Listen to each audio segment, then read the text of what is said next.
You don't need a mansion or a Hollywood name to leave behind a story that's more than just fame. Me to need a will, just a family, or a cat plotting world domination. Welcome to Celebrity Estate Chaos, where we prove a lot of things. Like how estate chaos isn't just for millionaires with private islands, anyone with stuff, relatives, or that one weird collection you think nobody's fighting over. And chances are, they will. Welcome to the Deep Dive, where we unpack complex topics and try to make them understandable, useful, and maybe even a little bit entertaining for you. Now, you've probably heard stories, right? Couples fighting over the house, the car, sometimes even the dog when things go sideways. But what happens when the assets aren't physical? When they're digital, super volatile, and sometimes completely invisible? We're diving into something we're seeing more and more, the surprisingly messy world of digital divorce. Specifically, how cryptocurrency is becoming a real battleground when relationships break down. Our goal today, really, is to arm you with some insights, mainly drawing from articles and guides by Pina Jin, to help you get a handle on this new frontier of splitting assets. Exactly. And it's quite a body of work we're looking at. Tina Jin's articles, the Bitcoin and Breakup series on Vocal Medium, LinkedIn, Quora, plus insights from her cryptography sources and essential crypto survival guides.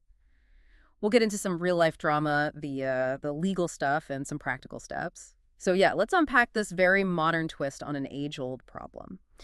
When we think about splitting assets, crypto doesn't maybe immediately jump to mind for most people. But it sounds like it's becoming a huge factor. How common is this, really? Oh, it's much more common than you might think.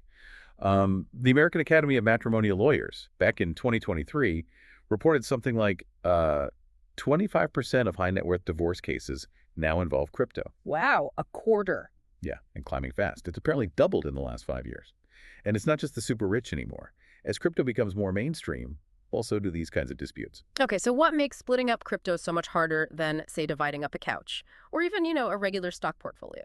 Well, the thing is, crypto's core features being decentralized, pseudonymous, they become major liabilities in a divorce. Unlike traditional assets, there's no, physical proof you own it, no name stamped on the coin, and forget calling customer service if it vanishes. Right. No help desk for heartbreak and missing Bitcoin. Exactly. And it's incredibly volatile. Its value can swing wildly, up or down, even during the court case itself.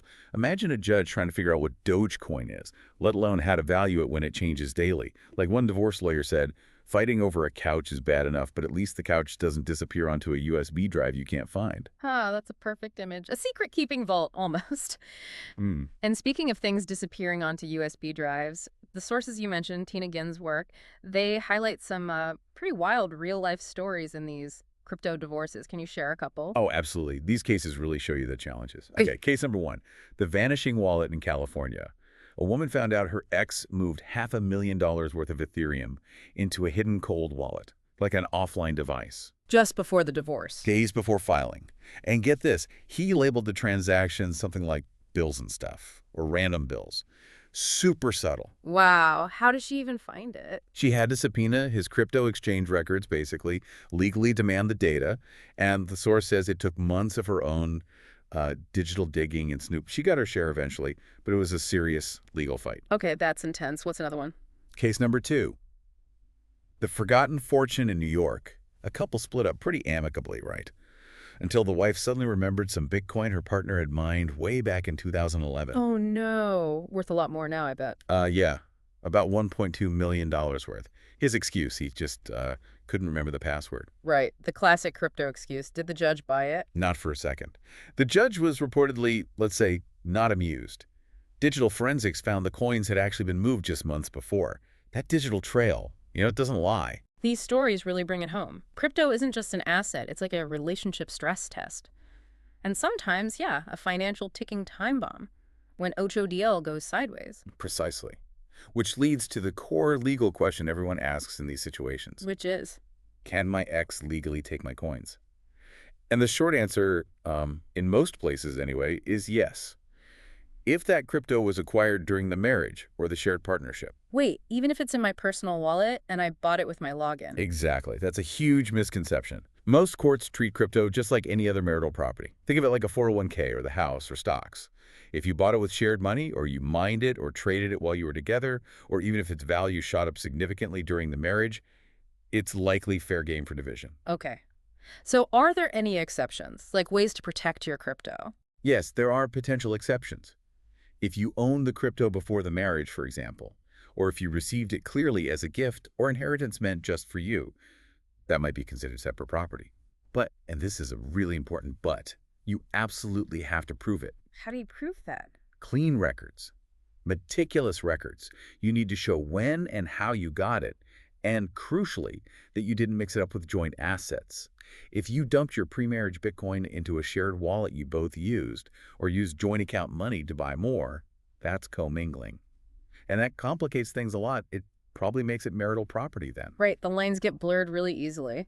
So, okay, given all this potential for drama and legal tangles, what can people actually do? How do you avoid becoming one of these cautionary tales? What are the smart moves, ideally before things even look like they might go wrong?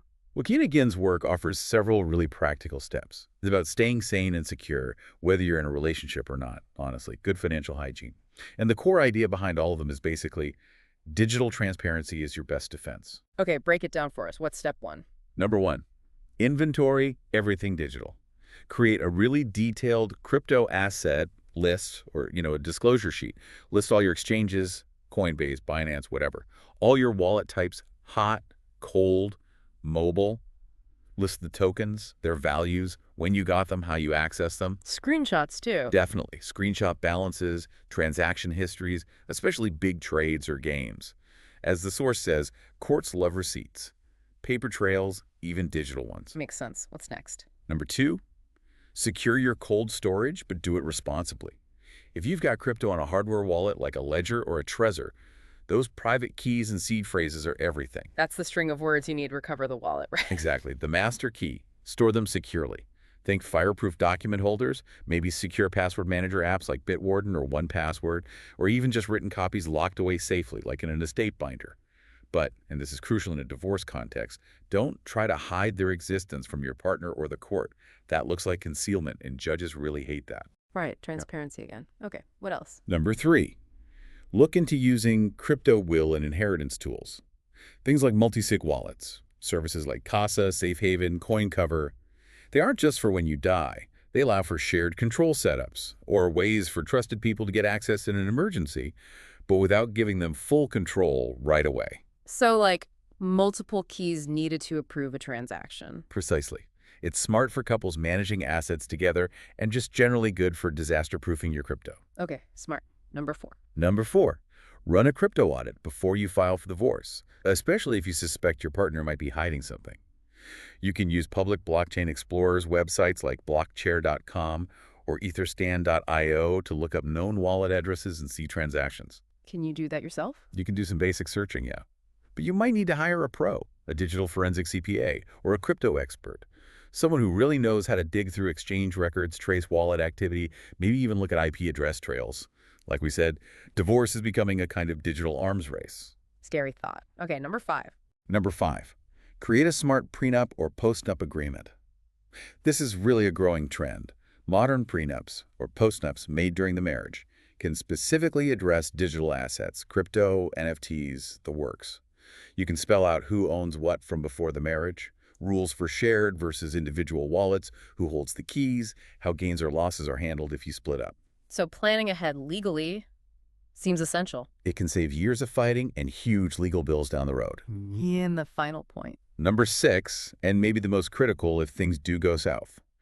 Get a crypto-literate lawyer. You absolutely need legal counsel who understands blockchain, wallets, exchanges, the whole digital asset landscape, not someone who thinks, Ethereum is Elon Musk's latest kid's name. Good point. You need someone who speaks the language. You really do. It makes a massive difference in how effectively your assets are identified and protected. Wow.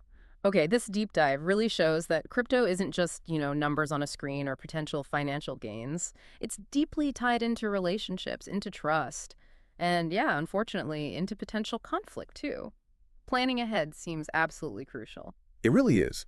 Whether you're building wealth together as a couple, or you're just managing your own cold wallet solo, having a clear plan for those digital assets is vital. As one of Tina Jin's articles playfully puts it, love is temporary, but blockchain is forever. Huh. Or another one you mentioned. Yeah, nothing says trust like, honey, I love you. Mhm. But if we break up, that cold wallet is mine. A bit cynical maybe, but highlights the need for clarity. It's about protecting your wealth, definitely, but also protecting your sanity, right? Because Yeah. if your ex walks off with the password and the coins, you're not just heartbroken, you could be completely broke and facing a huge uphill battle. Exactly. And look, for anyone listening who wants to dive even deeper into this, Tina Ginn has a whole suite of resources. Her books, things like Crypto 101, Passing on Your Crypto Wealth, Don't Let Your Digital Fortune Ghost. Yeah. They have templates, checklists, even something called an emergency voice command cheat sheet, which sounds intriguing. Making preparedness practical and maybe a bit entertaining, too. Yeah, they're designed to be engaging, lots of real-world strategies, maybe with side of sarcasm, as the material suggests. You can find them all in Tina Jin's cryptocurrency bookstore online. Really valuable stuff. Excellent. Well, that's it for this deep dive. We really hope this exploration into the world of digital divorce gives you plenty to think about as you protect your assets and navigate the complexities of modern relationships and modern money. So the question for you to maybe ponder is, what aspect of digital asset protection will you be thinking about next in your own financial journey? That's a wrap for today's chaos. If you learned something, laughed a little, or now feel slightly more prepared for life's curveballs, we've done our job. Don't forget to like, share, and subscribe to our channel and follow us on social media. Catch us on Spotify, YouTube, and anywhere podcasts make you rethink your to-do list. Thanks for tuning in. And remember, if it's important and unexpected, we probably cover it. Stay safe, stay curious, and we'll see you next time.